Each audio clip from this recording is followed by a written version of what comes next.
Na po, nagre-ready ng aming chat. Ayan, hello mga kalayas. So, ayan, nagre-ready na kami. Ayan, oh. Ayos na yung aming bag. Ready na kami pa umuwi ng Lukban. So, last day na po namin ngayon. Ayan, nakahiga pa si Madam. Bitin ba, Madam? Bitin? So, bitin ng araw. Ayan, si Ate Janela nagme-makeup na. Oh, wow! Nakapamasyal, sobrang ulan. Ayan, hindi po kami nakapamasyal ng ayos at laging maulan. Ayan, nagpunta kami kagabi sa Mines View, kaso hindi na kami umabot. Kaya baka makakapunta ngayon kasi tingnan po ang weather ngayon. Medyo maganda ang weather. Eh baka mamaya ay umulan naman. Yan oh, mainit-init. Oh.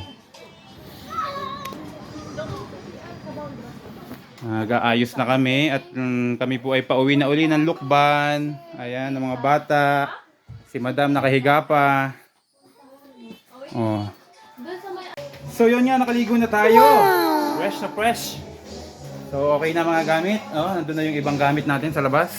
Para ready na ikarga natin sa sakyan. So yan. Thank you po. So yun nga, thank you Ma'am Elsa sa iyong pagtanggap sa amin dito sa transhet mo. Napakaganda, sulit, panalo. So yan yung mga gamit natin. Okay na lahat, bababa na natin. Para tayo ay uwi na ng Lukban. So maraming salamat po at napaka-enjoy kami dito sa yung transhet house. Napakaganda. Alright. Ayan po si Ma'am Elsa. Ayan. Siya po yung owner dito. Kontakin nyo lang siya, Baguio Transient House. Yan po yung kanyang page. Ayan. Kontakin nyo lang po siya. Murang-mura po dyan. May discount.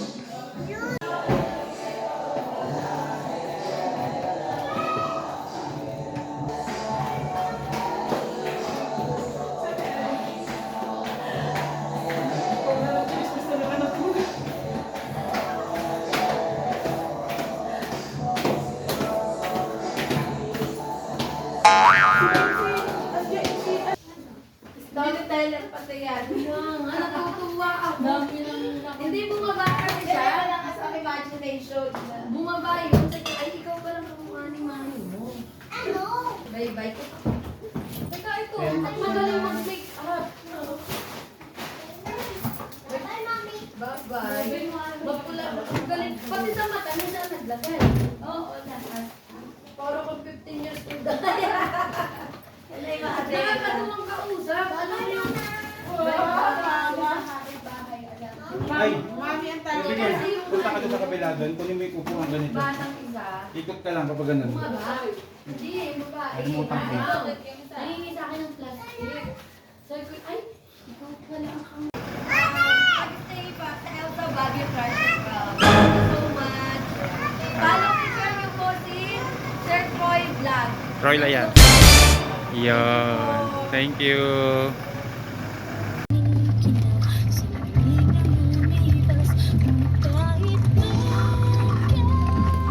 Take the next right.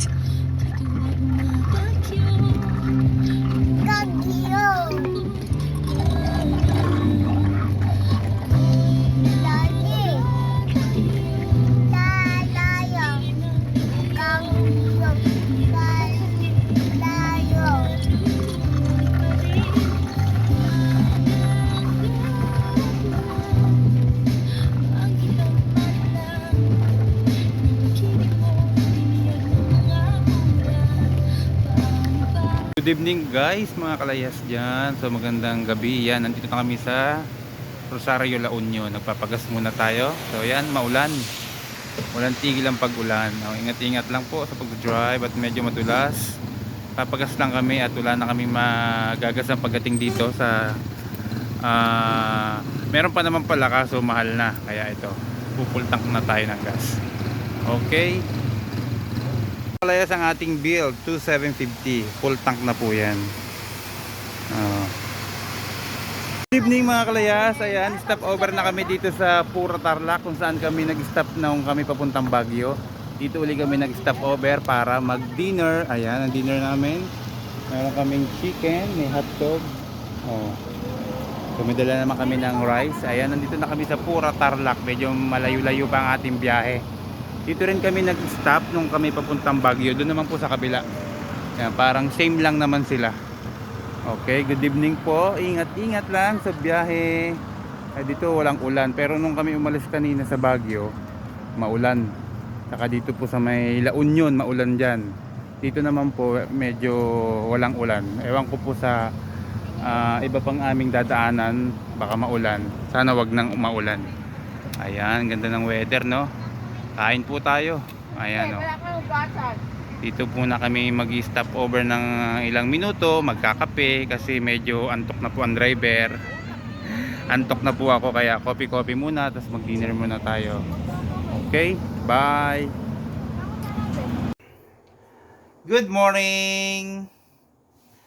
Yeah, kararating lang po namin ng bahay. Good morning. Sobrang pagod haba ng biyahe. Maraming salamat at safe kami nakarating ng bahay. Ayan, dito na po kami sa bayan ng Lukban. Umaga na. Anong oras kami nakarating ay 7:19. Ayan, 7:19 po, natulog pa ako sa daan at hindi na po kaya at talagang mahaba ang biyahe. Umalis kami ng Baguio ay mga 5 around 5 or 6 ganyan. Tapos ang lakas pa po ng ulan. Baguio to Baguio to La Union, ang lakas po ng ulan. Dito naman po sa wala namang ulan. Sa mga nadaanan naming ibang lugar, wala namang pong ulan. Doon lang po maulan. So yun, maraming salamat at safe kami nakarating. Ayun, dun kami dumaan sa Marcos Highway kagabi. May landslide pa nga po at ang haba ng traffic. Wala naman pong nasaktan, wala namang nabagsakan ng mga bato. Okay naman, safe naman. So yun, maraming salamat po and thank you. Ito nga po, tulog muna tayo at talagang pagod. Ngalay na ngalay po ng aking mga binti at kamay sa pagmamaneho. Okay, bye bye. Tutulog muna tayo. Tulog muna tayo, Utoy. Pagod ka ba? Pagod ka? Ikaw, madam. Pagod? Ayan, lahat po kami ay pagod. Ayan, okay, bye-bye. Ingat lang po palagi. May paparating na bagyo. Okay, safe lang po lagi. Okay, bye-bye.